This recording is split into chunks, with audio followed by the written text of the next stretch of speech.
So the big day is finally here, and the Special Operations 2 full trailer has just been released, along with the Special Operations 2 title update patch notes. And man, do we have a lot to talk about in this video. So like always, let's waste no more time and let's get right into the video. So the very first thing that we're going to be talking about is the brand new PvE mission that was added, which is called Operation Archangel. So for this new PvE mission, we will be working with the Rainbow Six operator known as Twitch. And the sole purpose of this operation is to track down, I believe the name is Caveira. One really interesting thing that I did notice about this is that they mentioned that it's free PvE missions. So it's very possible that we'll have to do some type of little short storyline for this actual mission. Now, of course, there will be rewards for completing this mission. You will get Cav's gloves, which will give you her specific close quarter combat move, which for those of you that have played Rainbow Six Siege, you guys will be very familiar with this. Along with that, the gloves will also unlock a special ability that is strictly only for the campaign, but it will unlock the position of all enemies within the vicinity of where your character is. And that's pretty much everything that we know about the mission right now. Of course, we got a couple of clips here and there within the trailer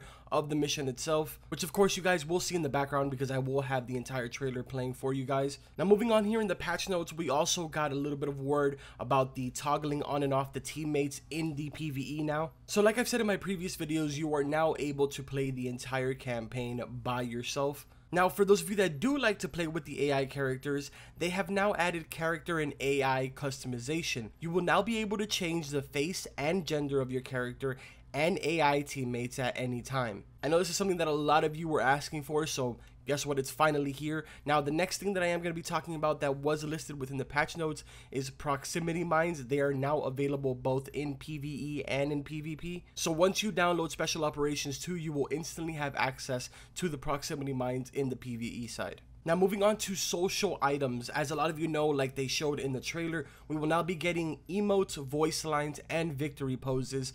But in order to activate these, we will now have a brand new social wheel. So aside from the comms wheel, we will also have a social wheel that you will be able to activate any of these new little skills that you do get. Now, one thing that I do want to point out is that the new emotes, voice lines, and victory poses can only be unlocked via the battle crates, not the new prestige crates, which I will explain to you guys a little more later on in the video, what's the difference between all of the crates. With that being said, let's go ahead and move on now to the two brand new classes that are going to be added into the PvP side, also known as Ghost War. You guys know a few days ago I made a video saying that it was possible that we were going to be getting Doc as a new class, and it turns out that we sort of did get that. The new class's name is Surgeon, and he sort of works very similar to Doc. But the description that they put for Surgeon is an assault class that comes equipped with the famous MPD-0 stim pistol. This lets him heal and even revive down team members by shooting them with it. It has 5 charges and a cooldown, but it's a strong ability that lets him turn the tides of battle and keep his teammates fighting in shape for long periods of time. This, together with Surgeon's passive HP bonus, makes him a strong frontline contestant. So like I had said in my previous video, it looks like he's going to be able to do either a heal or a heal over time effect with his stim pistol, and we finally won't have to depend on either somebody being on top of your body reviving you or a drone coming in and getting shot out of the sky. As long as Surgeon has a clear line of sight on you and he's close enough, he will be able to hit you with the stim pistol and bring you back to life. Or of course, if you are far away from an ammo box and you're in the middle of combat, he can actually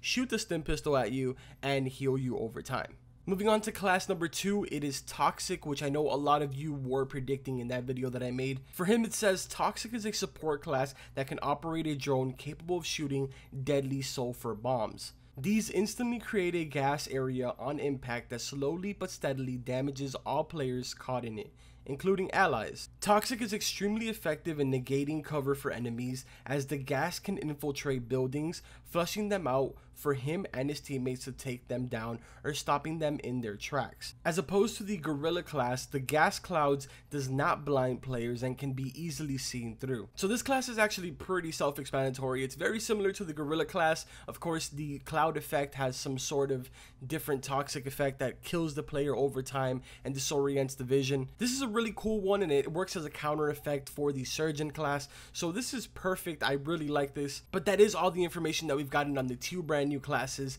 Now, a couple of class balancings did happen for Trapper, Stalker, Gorilla, and Echelon. I'm going to be showing those on the screen right now. If you guys want to read them, go ahead and pause the video. I just don't want to stretch the video too long for you guys.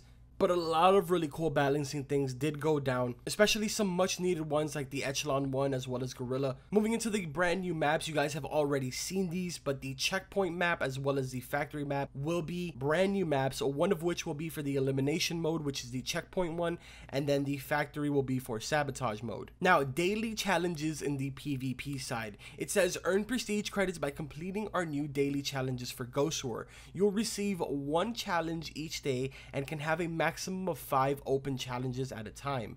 They reward you with prestige credits depending on their difficulty and can be removed at any time to make space for new ones.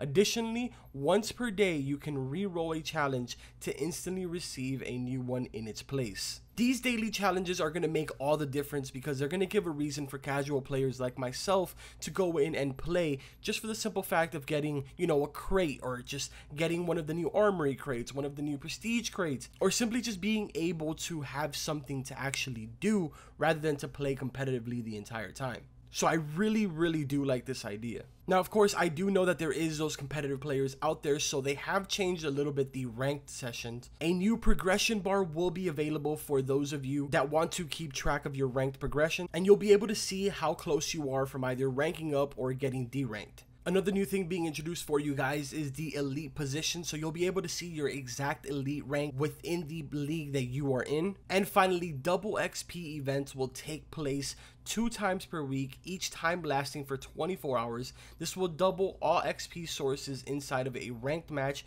and will be showcased in the menu whenever it's live. Alright, so up next we're going to be talking about the Prestige revamp, which is something that I actually did want to talk about because this was what was going to change the entire game basically for us casual players. Alright, so Prestige progression, it says Prestige will now be automatically activated upon reaching level 50, after which you begin again at level 1. Your unlocked classes, perks, and bonuses will not be reset anymore upon activating your first level of Prestige.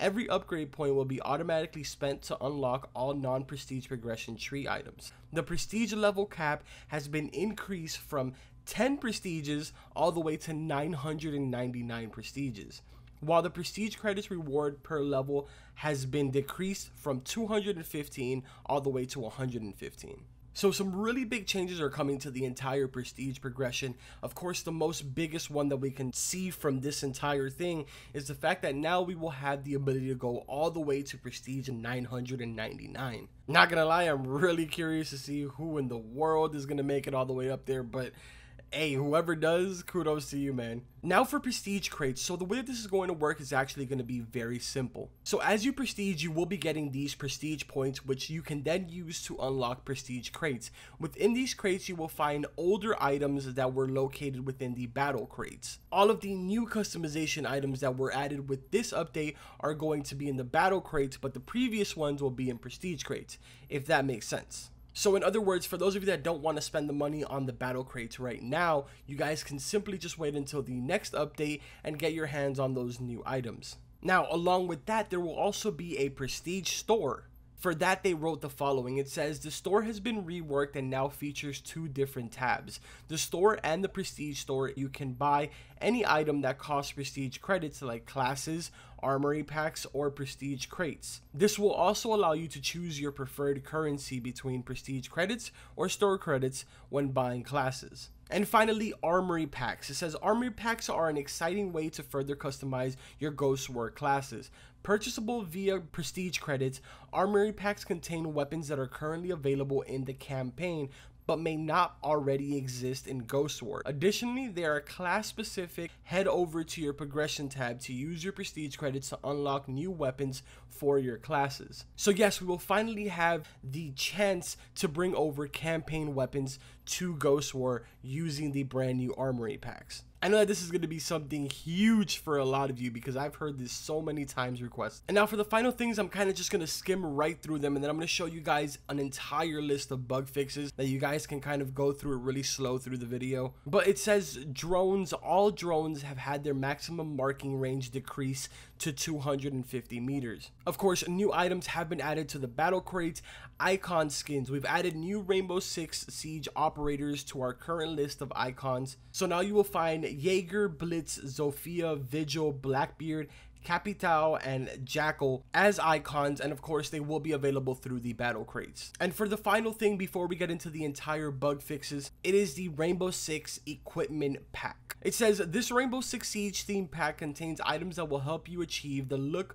of your favorite siege operators. For both PvE and Ghost War, the pack Revenge will contain a one-hole balaclava, a Rap Shema, the Cav icon which includes her iconic CQC move, and a new voice line and emote. The pack will also contain the 416 rifle and the Lewison weapon skin, I hope I said that right, that are both available for use only in PvE. And that pretty much does it for everything for the patch notes of Title Update 15. Of course, there was a lot of bug fixes that were done, so I'm going to go ahead and show you those on the screen right now just so I don't have to read through every single one of them. I know that this was a longer video than usual, so I'm going to cut it short here. So if you guys enjoyed the video, make sure to drop a like on it, and don't forget to subscribe to the channel for all types of different content. Really excited for Special Operations 2 tomorrow. Keep in mind that if you guys don't have the Year 2 pass, you will not get access to Special Operation 2 tomorrow. Well, you will get access to some of the things like the maps in Ghost War as well as the free mission and stuff like that, but you won't have access to the classes until a week later, where it will then be available for everyone for free. Regardless, I hope you guys are just as excited as I am for Special Operations 2, but like always, I will see you guys in the next video.